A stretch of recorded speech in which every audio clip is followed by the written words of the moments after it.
DC గారికి మా police సిబ్బందికి చెప్తున్నా, ఆ ఎల్ల నేను వచ్చిన రోజు క్యాంపస్ లోపల ఒక్క పోలీసు కూడా పెట్టకండి.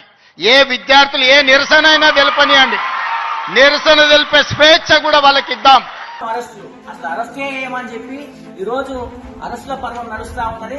ఓన్లీ ప్రశ్నిస్తున్నాం, ఏంటి జాబ్ క్యాలెండర్ ఏమైంది? 2 సంవత్సరాలు అవుతుంది, ఇప్పటి వరకు జాబ్ క్యాలెండర్ అమలు చేయలేదు. అదే విధంగా మీరు ఈ రోజు ఫీజు నెంబర్ బకాయిలు విడుదల చేయక ఈ రోజు ఎంతో మంది విద్యార్థుల జీవితాలు పొట్టగలుగుతారు. మీరు ఉస్మానియా అభివృద్ధి కోసం 1000 కోట్లన్నారు, జీవో విడుదల చేసి రామని చెప్పి అంటే అంత మాత్రాన్ని అక్రమ అరెస్ట్ చేయడం తీవ్రంగా ఖండిస్తాం.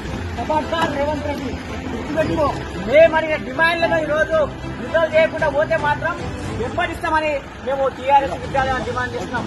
ఖబర్దార్ రేవంత్ రెడ్డి, ఒకటే గుర్తుపెట్టుకో, ఫీజు నెంబర్ బకాయిలను వెంటనే విడుదల చేయాలి, జాబ్ నోటిఫికేషన్ వెంటనే విడుదల చేయాలని మేము డిమాండ్ చేస్తున్నాం. ఖబర్దార్ రేవంత్ రెడ్డి.